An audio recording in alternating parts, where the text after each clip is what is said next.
Good morning, everybody. This is Julie Alexander, and I work with the Division of Florida Colleges in the Florida Department of Education. And today I am really excited about this webinar. Katie Hern is here with us, and she's here to talk about the California Acceleration Project.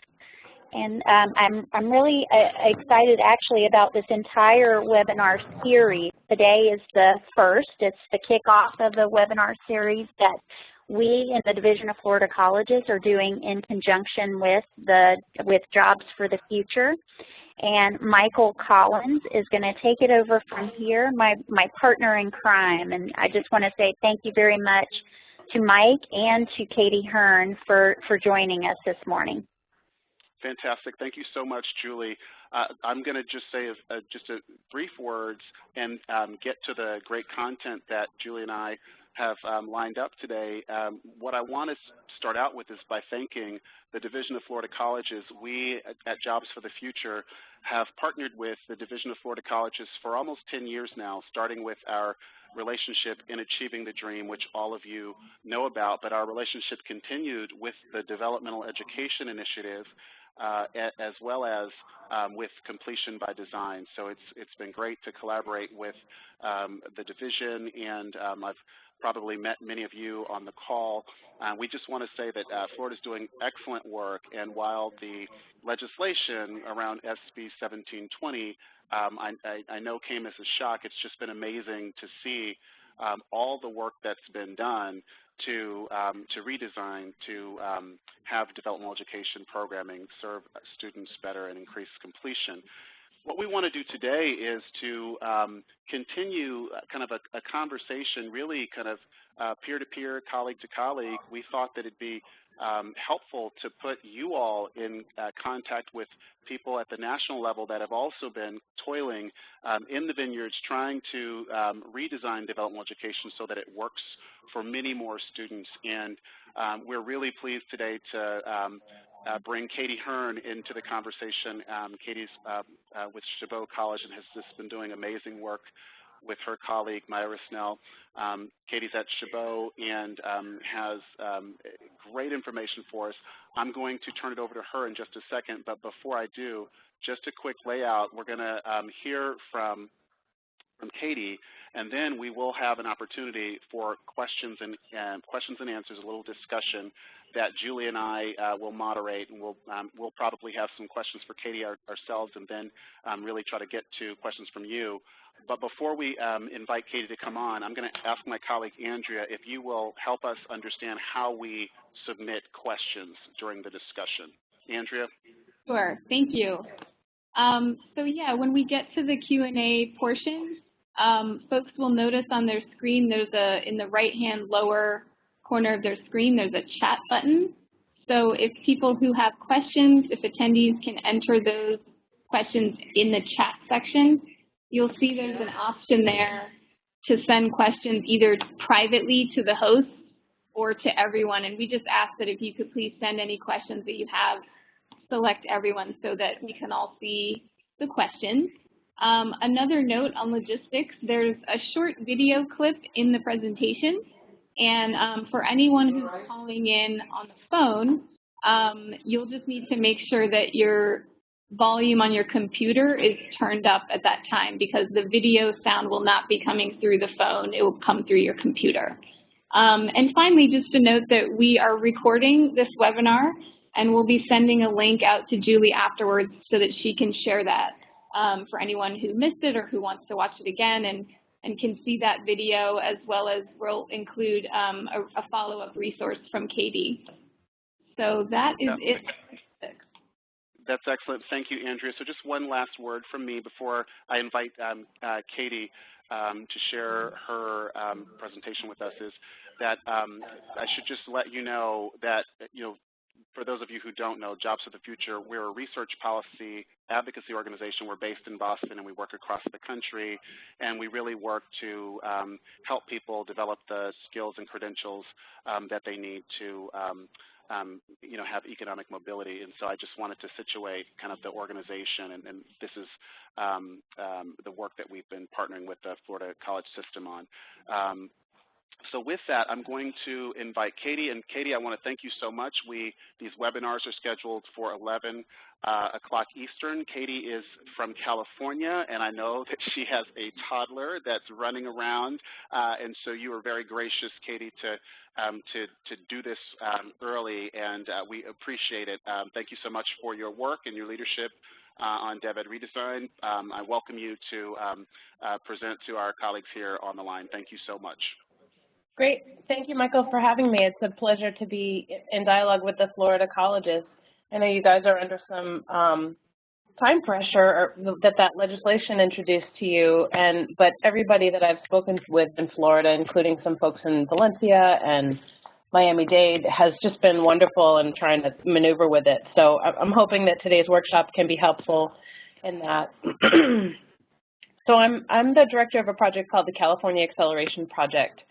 And there are 112 community colleges in California, and our work is to try to support them to transform remediation so that we don't keep losing all of our students there, and particularly our students of color. And we don't face the kind of legislative pressure that you have in Florida. So this is very much a grassroots effort started by 2 faculty members, one in English, one in math, and we are working now with 59 colleges in the state to redesign developmental education, and it's all faculty stepping forward to initiate the changes themselves. So I'm going to share some of that work with you, and then we'll have plenty of time at the end for a Q&A discussion.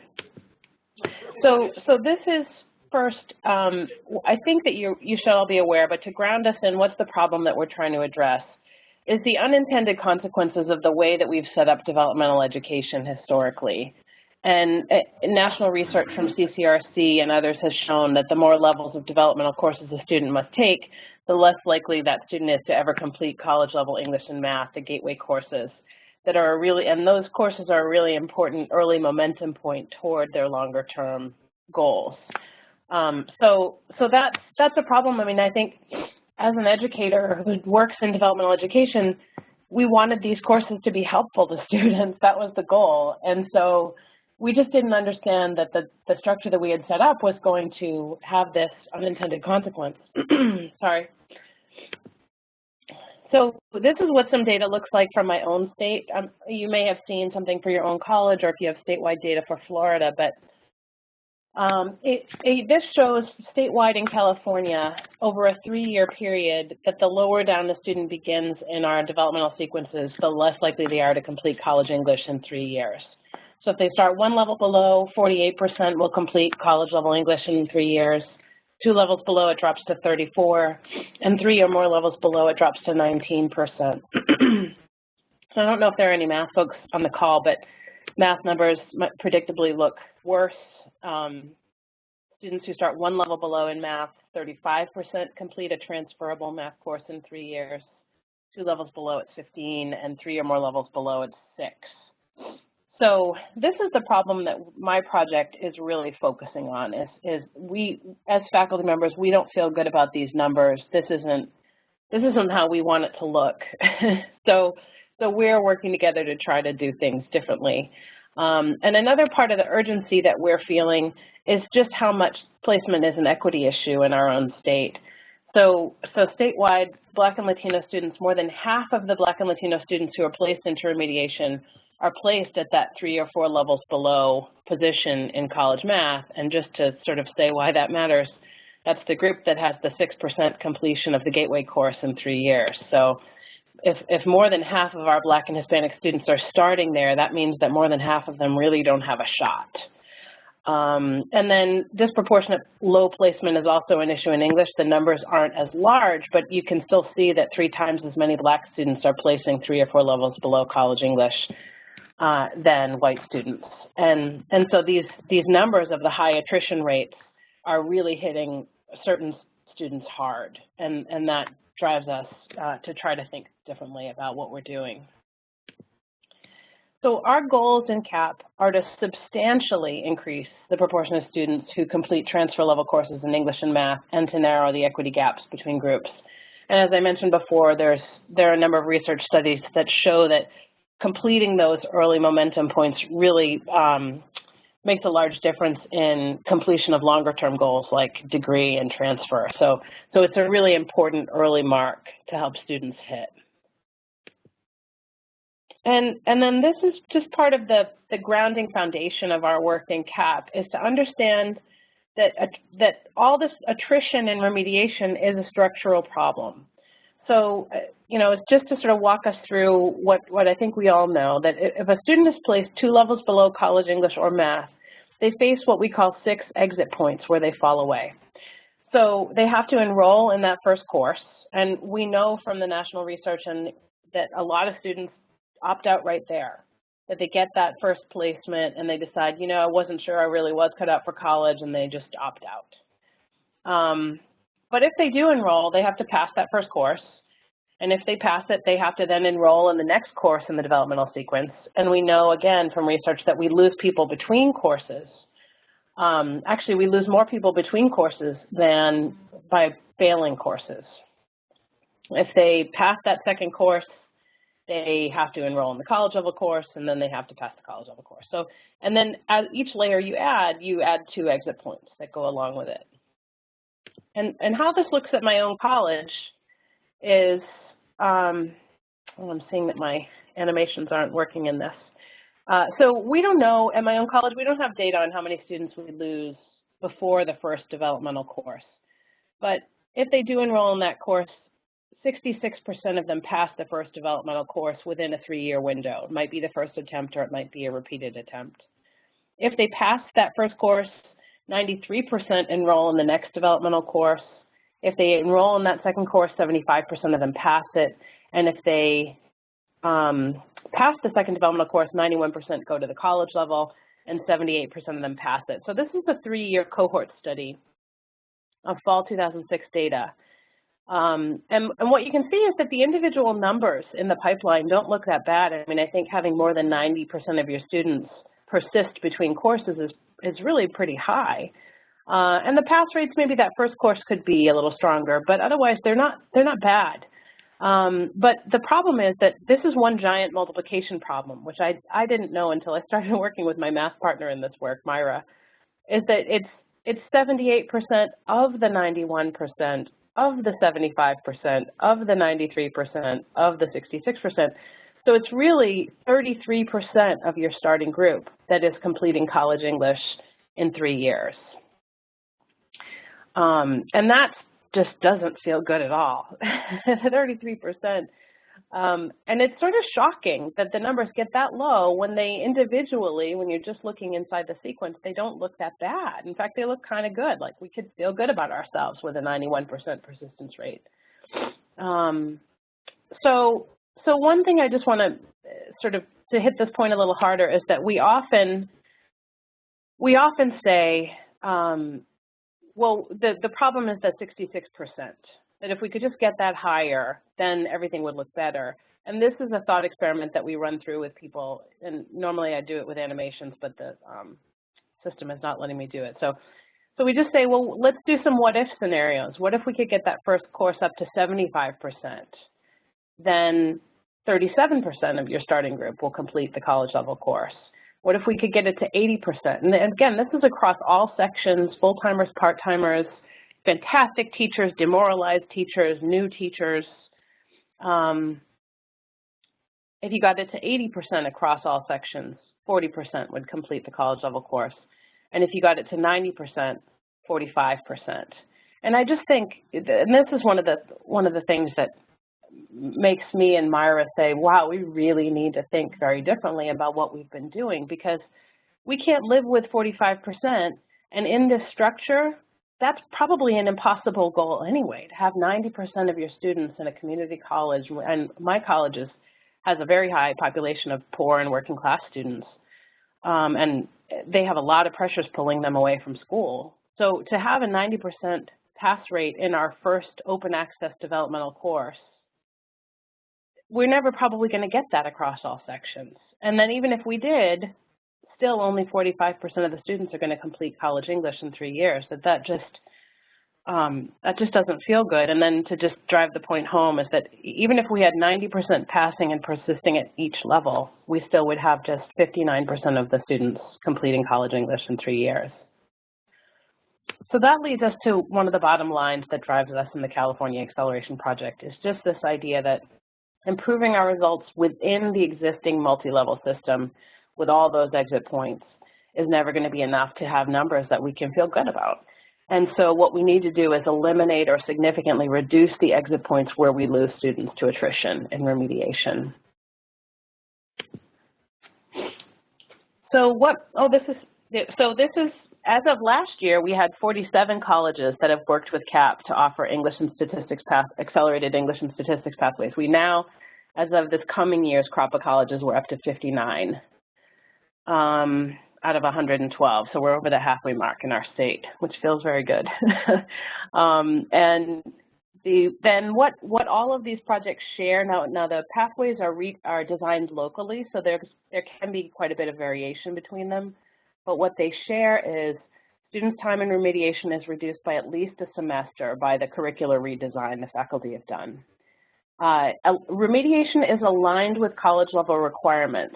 So what that means in English is that if you're offering a developmental course in English, it really looks and feels like college English. They're writing essays, they're reading books, they're doing analysis and text-based writing, but they're not as good at it yet, and there's more support provided. And what it means in math is actually a more radical shift, which is that before you put students into a developmental course, you ask them what they want to study. And so the idea in Florida of meta majors is something that we're working on a little bit less formally in California, where we say, if you want to study something where the quantitative course you're going to take is statistics, then repeating all of that algebra from your K through 12 experience is not actually good preparation for a statistics course. So we offer accelerated single semester pre-statistics classes for students. We teach with what we call high challenge, high support pedagogy, and I'm going to give you some examples of that a little bit later in the webinar. And then another principle is that there are no changes to the rigorous college level course, only the remediation is redesigned. I'm sorry that I'm having a little bit of allergies. So we had an evaluation done by the RP group last year, and it was a quasi-experimental study, which means that they didn't do random assignment, but they took the comparison group and the accelerated group and tried to control for everything that they possibly could to make sure that the differences they were seeing between groups was not the result of having a different demographic mix in there, or students with higher GPAs, or students with higher placement scores, or any of those factors.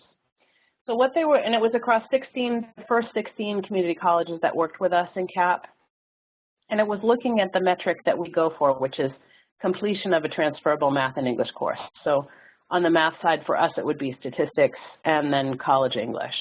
And in the comparison group, it would be any transferable math course and college English.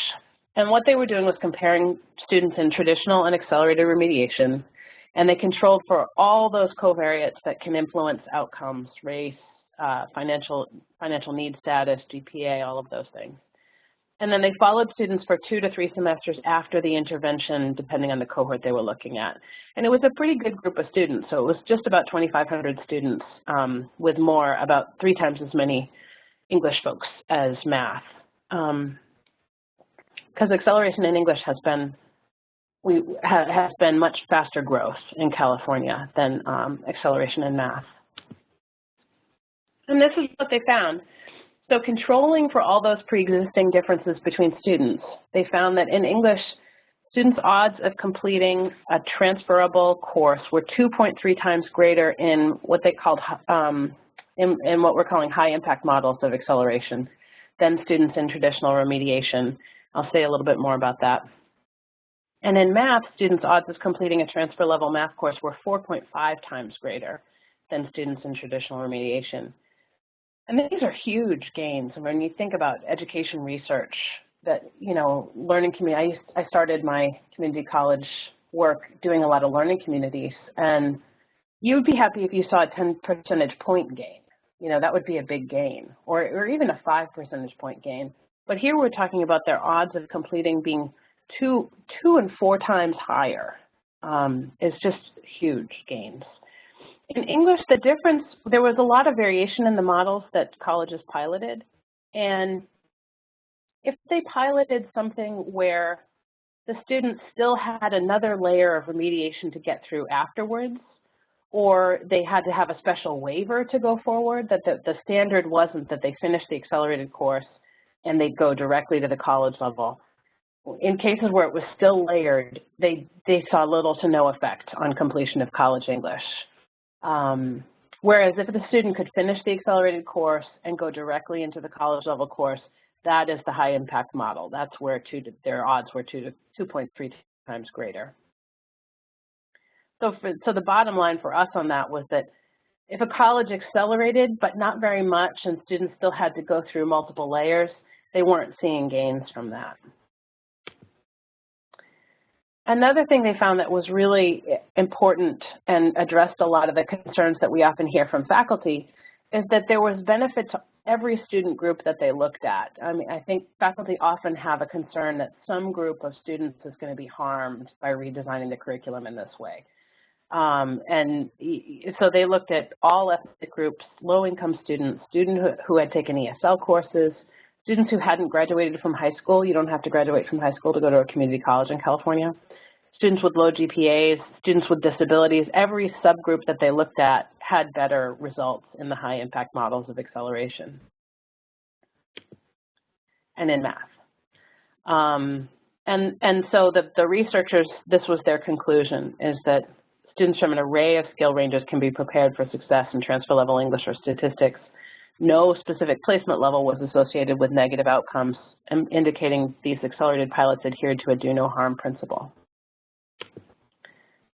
And then they did a follow-up analysis. Now this is just descriptive data with no statistical controls. And the reason we asked them to do this is because of the issue we talked about in the beginning, which is Black and Hispanic students in our state are so disproportionately concentrated into the very lowest levels of math that this redesign had the potential to benefit them the most, because to really free them from a structure that had such high attrition rates.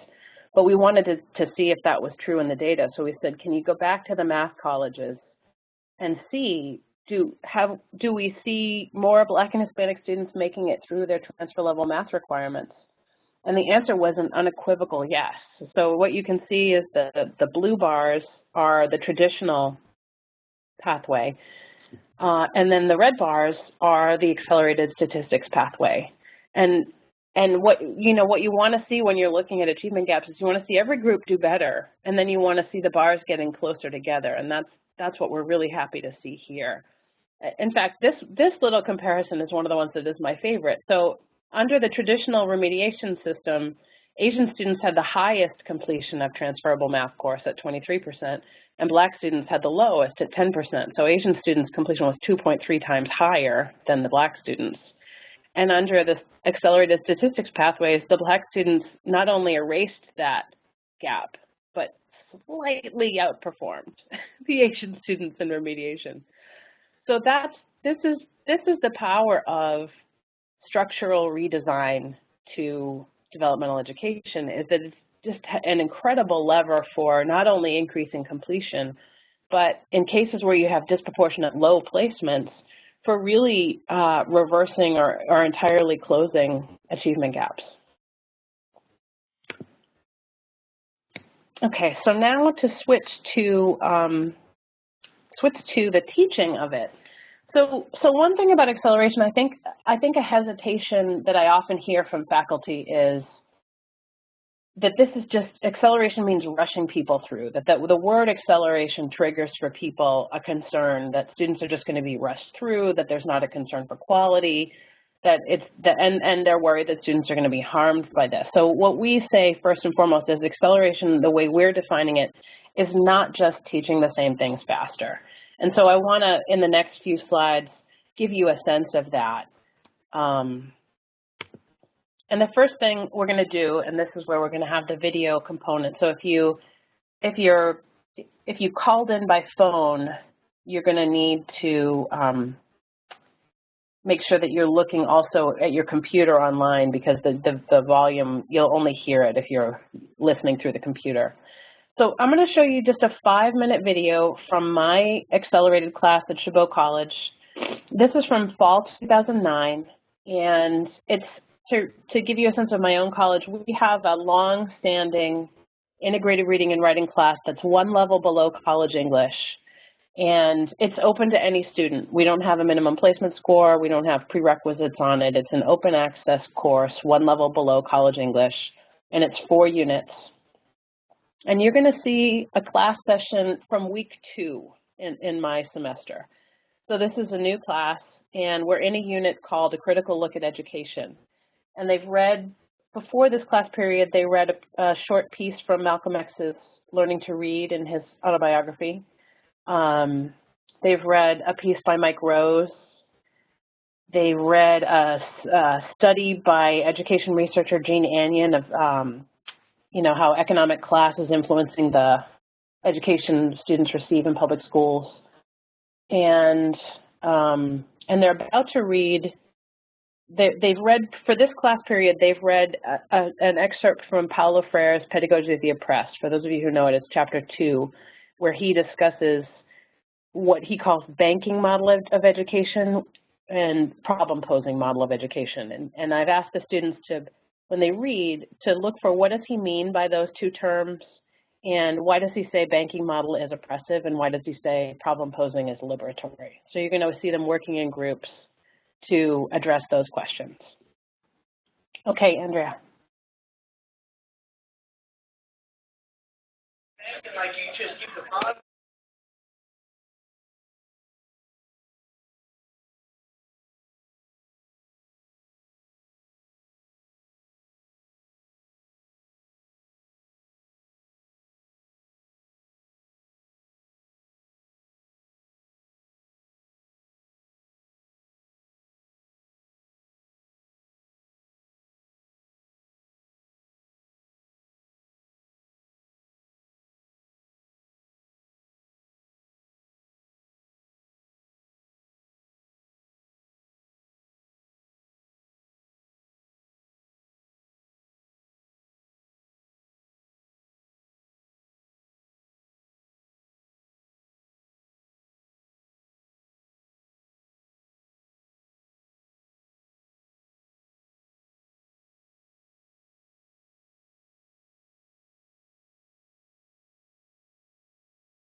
Okay. So one thing, normally if I was in a room with all of you, we'd have a discussion about that, but a webinar format makes that a little bit harder. But one thing I'll say about that is that I think this classroom looks pretty different than a more traditional model of remediation, and where you might be working on vocabulary, or so let's say a traditional reading class a couple levels below, you might have a vocabulary book that you're working your way through, or you might be reading very short pieces and doing activities to identify the main ideas of what you've read. And what this model is it immerses students in the world of academic reading and writing and thinking. And Paulo Freire is really hard, and I didn't give them the whole book, but I did give them a chapter of it, and it's very dense. It's full of sort of unexplained Marxist language. It's occasional, Portuguese words thrown in. Like he doesn't ever use specific examples to ground the abstract ideas that he's writing about. So it's really hard, and so that's how I'm helping students develop all of those reading skills. So you can see that in order to unlock the meaning of Paulo Freire, they have to be trying to use context clues.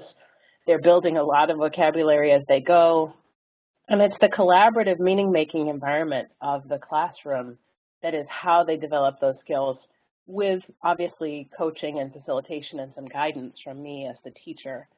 So that's kind of the vision, and then as we move through and discuss multiple readings over the semester, then we'll move to the part of the cycle where they're writing papers about those, and they're having to use these texts in their writing and be able to digest and explain key ideas and quote key ideas and synthesize them into an argument of their own. So that's sort of the vision of this kind of accelerated pedagogy, where you create a redesigned experience that is, and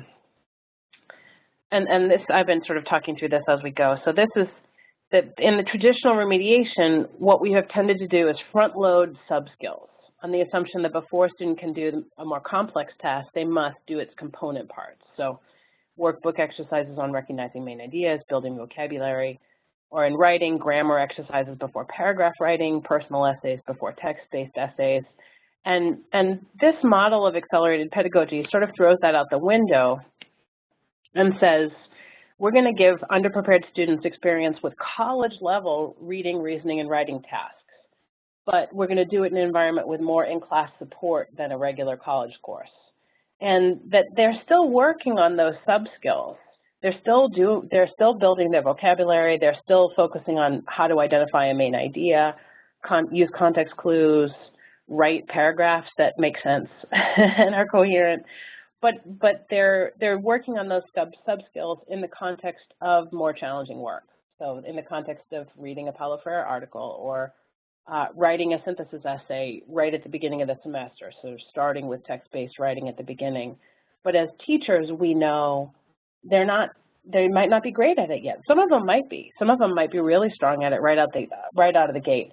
But a lot of them are going to need practice and time and guidance to get good at it, and that's what the semester is for, to sort of support them to grow those skills progressively over the semester. This is just to give you an example of a before and after redesign. This is from Irvine Valley College in Southern California. And this is from the same teacher. So this is on the left is the spring semester before joining CAP, and on the right is the fall semester after joining CAP. And it's for students who with the same placement level, but in accelerated class versus traditional. So take a minute to read that.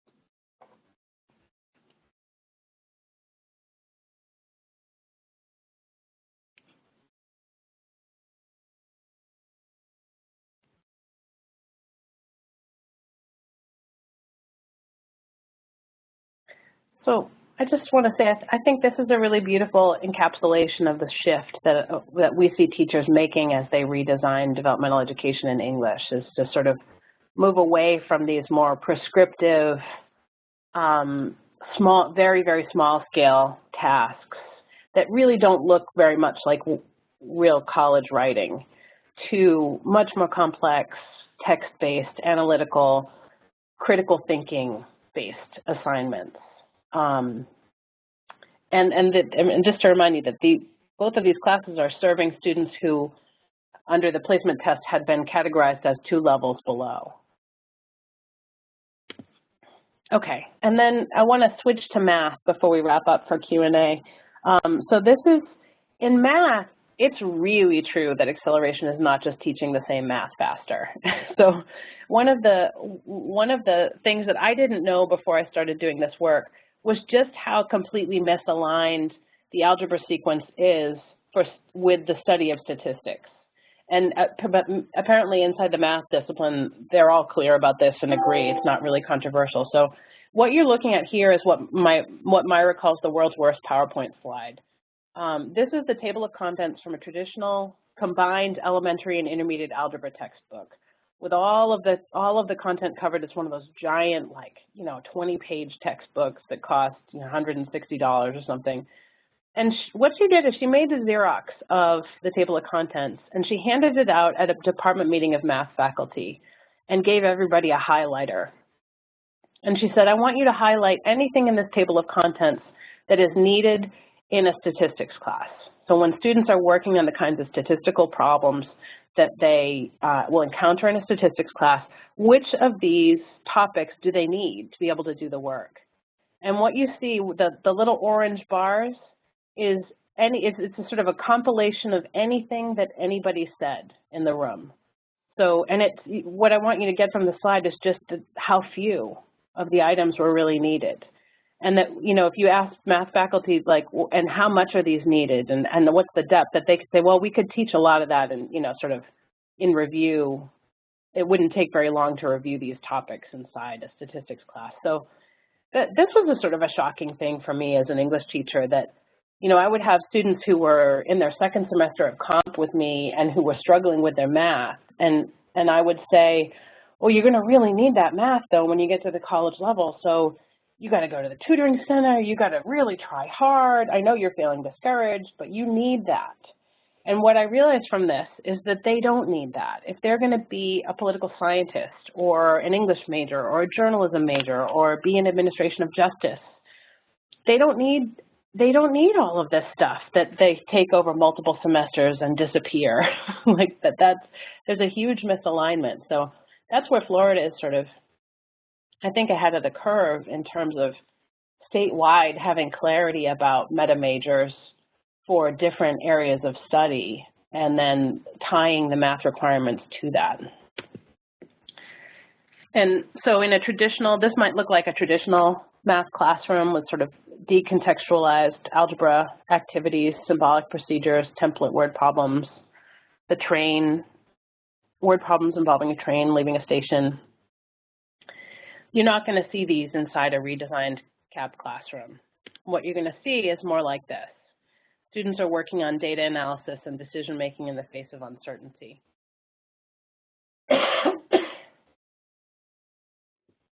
And this is an actual, this low birth weight problem is an actual problem from that is being used by some of the faculty in CAP in their pre-stats classes.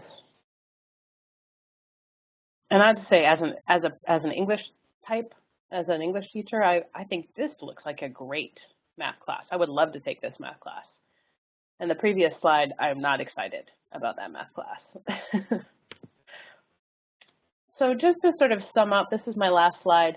These are the design principles that we've used with the now 59 colleges working with us to sort of capture what does it mean to really redesign developmental education and teach differently, not just teach faster, but teach differently, teach with different content, teach in a different way.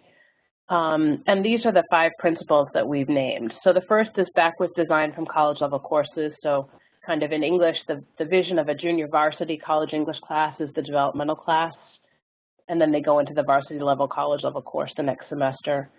In math, it involves asking which math are you going to go into, and then really designing a well-tailored experience for students to prepare them for that next class. We focus on relevant thinking-oriented curricula. There is remediation. I mean, the students, their writing has issues that needs to be addressed, or they might not be the strongest readers, or they might have forgotten how to do certain work with percentages in math.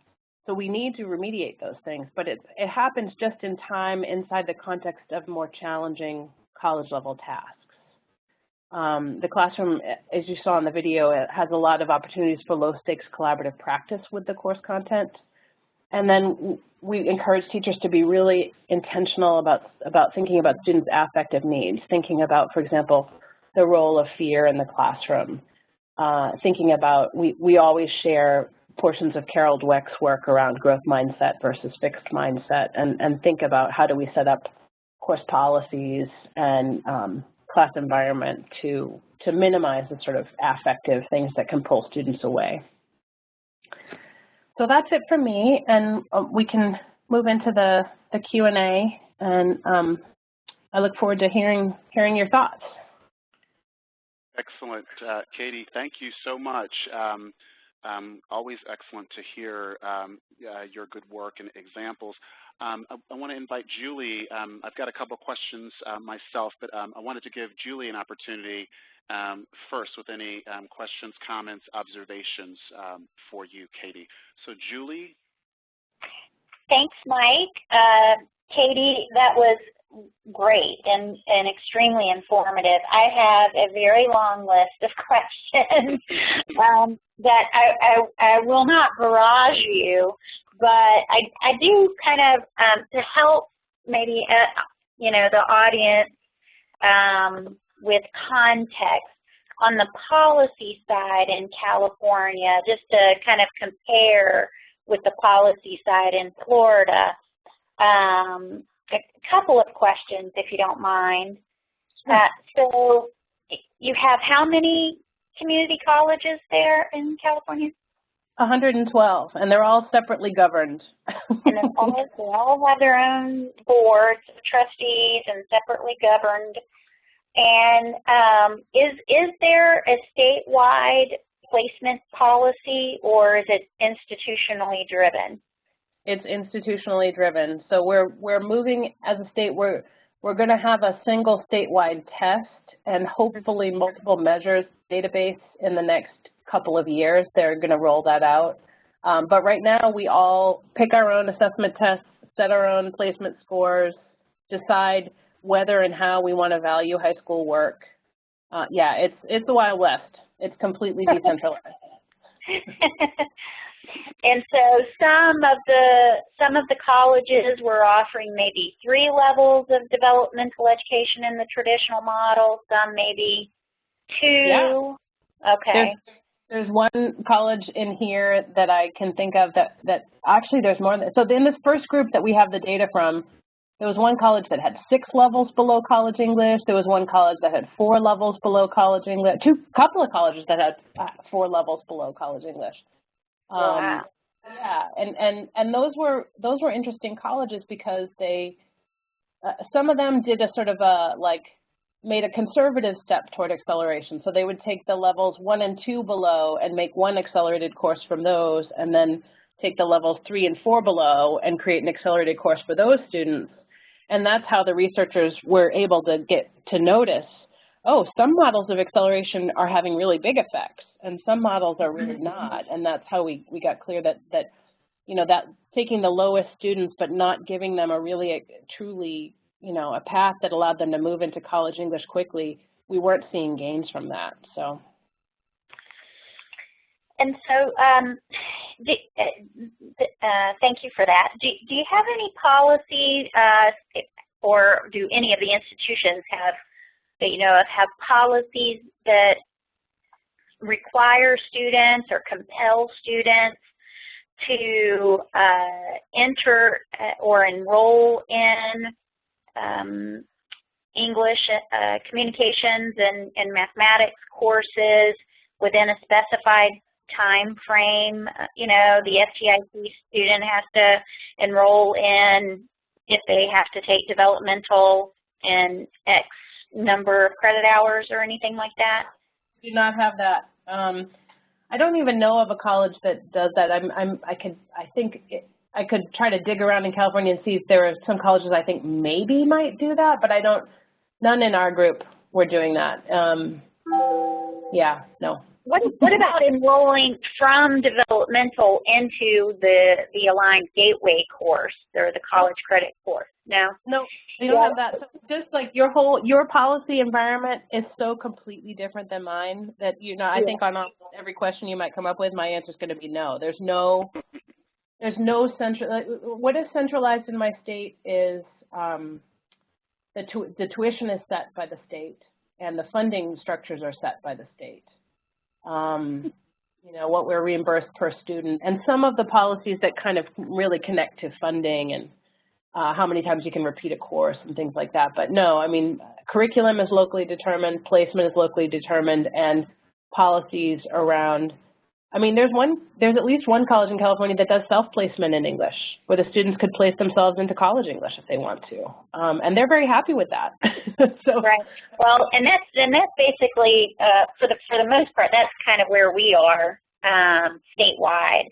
But I really appreciate that context. I think that's really helpful for the listeners to understand that we are talking about very, very different places, but something with the implementation of Senate Bill 1720 that was passed in 2013 that we've been hearing. We haven't teased out data from the fall 2014, which would be the first semester of full implementation. But we've been hearing that it looks like maybe students who are opting to go to not take developmental education are also not taking the gateway courses, are delaying their enrollment in math and English courses, particularly math though, and we're just kind of a little bit worried about what that might mean for their progression and success ultimately. So, well, I'm gonna stop there. I do think that the context is really, really helpful, and turn it back over to Mike. Can I before Mike goes, can I just say one more thing? Is that the case of what's happening in Virginia is very informative, I think, for you guys around the question you're naming, Julie, is that they completely redesigned developmental education. Virginia, like Florida, is more centralized than California, and they massively increased the number of students that qualify for the college level. They provided co-rec models statewide, and then anybody who was still developmental could only take a maximum of 1 semester in English, and it was integrated reading and writing. So that's just statewide, they did that. And the interesting thing they're seeing in both English and math is that there is avoidance, and the avoidance is much more in math. So, you know, that the gains in gateway completion rate in Virginia in math are lower in terms of overall numbers. I mean, it tripled gateway completion in math, but in terms of the number of incoming students who actually meet that momentum point, it's really low, and it has to do with the avoidance issue, that they're coming in and it's a redesigned curriculum, but they're still avoiding. And so those who do enroll are seeing big gains, but those who don't enroll obviously are not. Very helpful. Katie, I wanted to just ask one question, and then we do have a couple of questions, and we're going to put up contact information actually, because some of you will probably have to follow up with Katie directly because we won't have time to get to everyone's questions. But Katie, one of the things that struck me as you were presenting were the early, really low completion rates. You know, the 6% completion of the gateway in in 3 years for the students placing. Really low, and then the 33% of the, the gateway English in 3 years. And so my question is, though, how have you encouraged kind of faculty to kind of buy into the acceleration?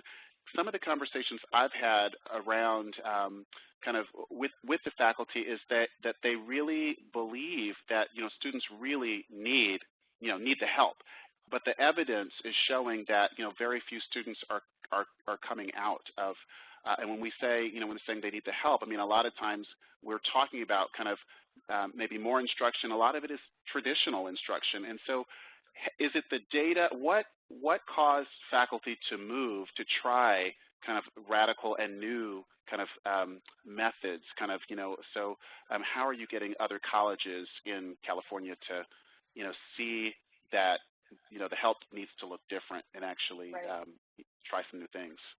We thought a lot about that, and we tended to in the early years really lead with the data, and we would definitely pick up some people to whom data really spoke.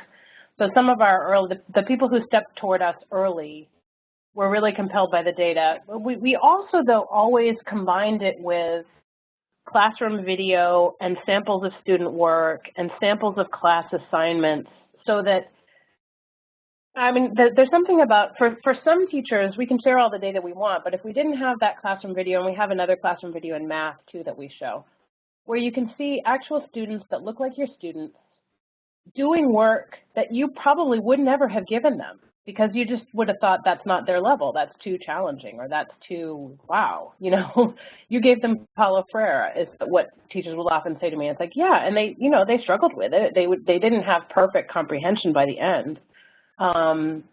But so that there's something very powerful about seeing real human students and then seeing actual class materials, so that teachers could see, well, what exactly are you doing with them, and how is it different than what we've done before? And that goes a long way to sort of, we call it sort of, we think of it as sort of giving people a vision of the possible, that it doesn't have to look the way we've designed it traditionally. And then a lot of the people who step forward toward us find that very compelling. Like they want to teach that way. They want to have a class that looks like that. That seems really exciting to them. And so that's an important context to give too about our work, is that this is a grassroots movement. So we are attracting people toward us, and they're doing all of this voluntarily. There's nobody's forced to do this in California. So the downside of that approach is we're still relatively small in terms of overall reach in the state. We have 59 colleges, but it might be in math particularly, it might be 2 sections at that college, and most students are still completely trapped and dying in the traditional sequence. Mm-hmm. So that's the downside of all voluntary grassroots movement building, is that it's, the people who don't want to do it are not doing it. And departments that don't want to do it are shutting it down and not letting it happen on their campus. And so we don't have, without any policy environment that sort of pushes in this direction, we're limited to the ones who step forward, who are a particular breed of faculty. Mm-hmm, mm-hmm. Well, first of all, I want to thank you very much, and I'm really remiss, but we're out of time. I think that we probably need to budget a little bit more time for these, because we do have some great questions, but we really, we don't have time to go into them. I want to point out that Katie's contact information is on the slide, and of course, you know how to reach Julie, and my contact is here. We very much will make sure that you get these slides. We'll absolutely make sure that they are distributed. But we also, encourage you to reach out with your questions, and we want to encourage you to join the forthcoming webinar series. The next one will be May 8th, and we'll hear from your peers in Colorado. There's a project there that they did. It's called Faculty Voices, and it's the faculty giving their experiences of how they redesigned math and English in Colorado. And we hope that you can join us for that. I will give Julie the last word, but on behalf of Job for the Future, we want to thank Katie, and we want to thank all of you for your time, and of course, thank our partners with the Division of Florida Colleges. Thank you, Mike, and thank you so much, Katie. I know that this was an early morning for you, and I really, really appreciate you taking the time with us today. And if you don't mind, I think the questions that I'm seeing here on the chat, maybe we can compile them and send them to you by email. And if you wouldn't mind just giving us quick answers to those questions. And I know that folks have in Florida have a lot of questions from the pedagogy perspective, and could learn a lot from what's going on in California. So thank you so much, Katie and Mike, and everyone here in Florida. I hope you have a great weekend. Thank you. Nice so talking to you all. Bye-bye. Thank you. Bye-bye.